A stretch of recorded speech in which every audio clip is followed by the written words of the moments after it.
Hello, I wanted to share with you some information on observation for the CSD major.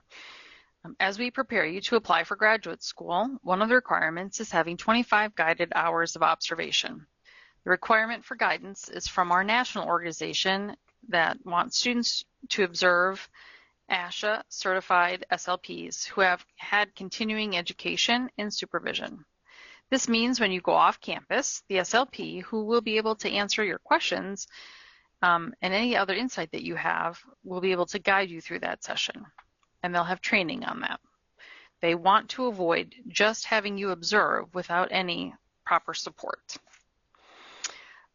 We do have observation packets that look like this. They're pink with a pink cover, and they are on the ledge near the offices of 040 and 041, which are near the front clinic doors by the main office.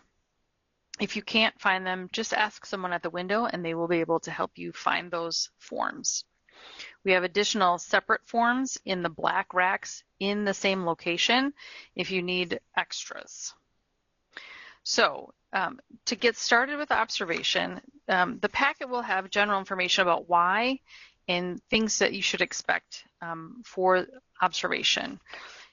In order to start observing down here in our clinic, there is an observation board near the men's bathroom, and that is where the schedule is listed with the times, client information in terms of age and disorder, and then the supervisor and the students who are working on that client.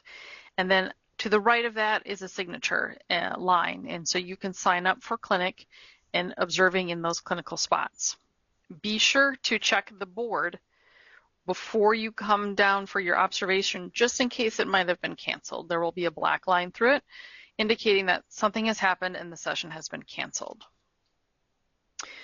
Once you verify that clinic is happening, you're going to find room 023. So if you're familiar with where our lounge is or with our primary classroom, which is 024, it is on the corner where the computer lab is and the door that goes upstairs to the first floor. If you don't know where it is and you're lost, please ask someone at the front desk or anyone who's walking around to help find you that space. We have lots of people walking around and they're always happy to help. You can be in that room, or if the client is in a bigger therapy room in that same hallway, those rooms have two-way mirrors and you're welcome to sit and behind the mirror and watch the session as well. There are headphones for you to wear so you can hear the audio. You may need to log into the computer. But when you get into 023, you're going to log into one of the computers that is in that room. And there are directions there for you to log in and to put on headphones to find the room, to find the app to open and the room that you're looking for based on what was on the observation board. We want you to not move the camera. It might be annoying if the clinicians are moving around and you can't see them all the time. Their supervisors are watching in their offices, and so they may be moving the cameras as they come in and out of session. When you are watching clinic, then, as part of that observation packet, there's going to be this summary observation form. It's got blank spaces on it. This is for you to take notes. There's prompts on here for you to follow. So please take notes during that session as you're watching. That is part of that guided observation that ASHA wants us to have. I recommend seeing that same client twice in a week if they do come twice. And you can use the same form for that week and just kind of it kind of acts like a journal then. This piece of paper is the guided component for the observation that you'll need when you're presenting and asking for signatures.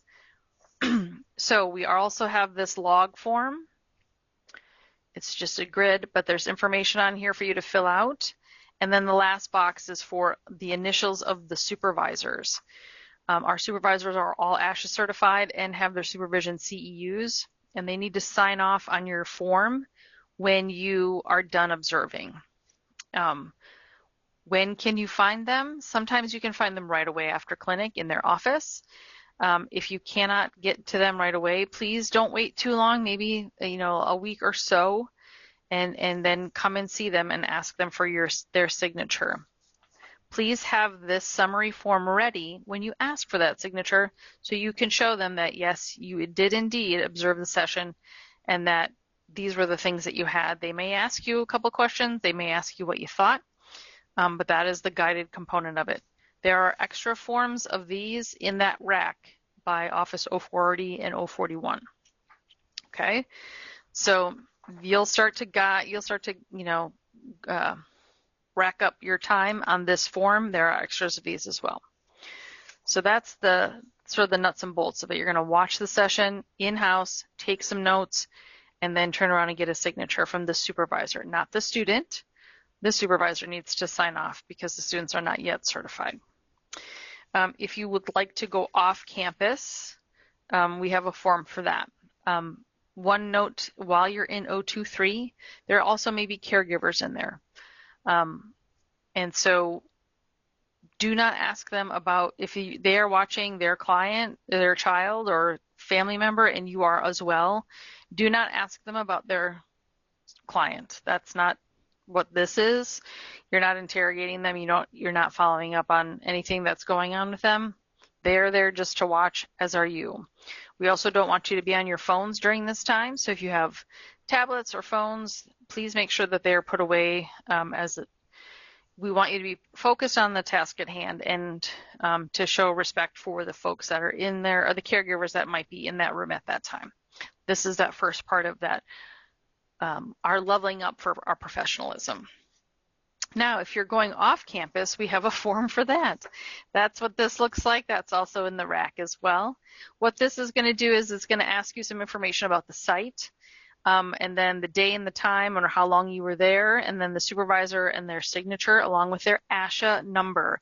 They need to provide that, and they need to have had a supervisory course, which is a 2-credit or 2-hour course, and it's a one-time deal. If they don't have it, I'm happy to provide a free class for them. But you can fill out for the day or however many hours you were at a site, and then they can sign it. You do not need to do a summary for them because the thought is that you were talking about clients and what you're observing along the way, and that is the guided component of the observation hour. The clock hours are necessary for grad school. They are going to be required for you to have as you apply. If you are doing a post-bac and you don't have clinic, you'll still need these 25 hours. And if you're here and you are going to do clinic, and that's in your grad plan, then you need to have these 25 hours done before you can start clinic. So up until that day you start clinic is when you have to get your hours in. If you are unable to do live hours here, there is an online system called Master Clinician. It, I think, costs like $25 or $35 for you to sign up, and you can watch video recordings, and then there are guided questions along that line. If you need that information, please let me know, and I'm happy to help you through that process. So as you're collecting hours and information, make sure that you're either scanning or taking pictures of these as a copy. So you have that as a record just in case anything happens. Students move quite a bit during their collegiate time, and so sometimes our things get misplaced. So make sure you're taking pictures of them fairly regularly so you have a copy just in case something should happen. When you do clinic here at the end of your clinical semester, I will take your observation hours and your clinical hours and put them on a report form that I will give then back to you for graduate school applications and your clinic director. 25 hours is the minimum. You can do more than that, but 25 hours is the minimum that you need to have towards your total hours for certification once you get into that graduate school cycle. Your staff may also show videos of therapy in class and guide you through what's going on in the therapy session. That can count as a clock hour or as an observation hour, and they will help you navigate that and sign off on your form. It would just be listed as a video instead of live. but you are also able to earn some observation hours that way. If you have any questions about clock hours, please contact me via email or stop in at my office. I'm happy to help you navigate this. It can be kind of overwhelming at first. If you are also looking for suggestions or ways to get into medical sites for observation, I can help you with some local connections. Usually if you're looking at a medical facility back home, it's going to be through that volunteer portal or website page of any sort of medical setting. They're going to have, those are the people you're going to start with to be able to get in and try and do some shadowing. You can shadow at a school or a preschool or a day, anywhere there might be an SB or private practice. You just need to make those arrangements with the people that are in that front office. There is a permissions form in that packet. So if you are in a school or if you need to go somewhere where they need to know why you're coming and you're not just some random person showing up, I am happy to sign off on that for you, attesting to the fact that yes, you have a purpose for being on property to observe for school. So I'm happy to do that. This is a lot of information. Everything again is in this pink packet, which will be on that ledge down here in our clinic in CPS. By office is 040 and 041. If you have questions, please see someone in the front office or reach out to me as well. I'm happy to help at any point. It's an exciting time to be able to see clinic, to know what's coming for you as you get closer to that senior semester, and we hope that it's beneficial for you in solidifying that this is what you want to do as you go forward in your professional career.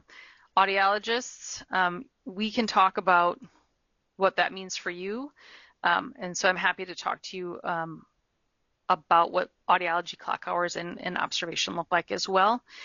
Please just set up a time to meet with me. All right, thanks everybody.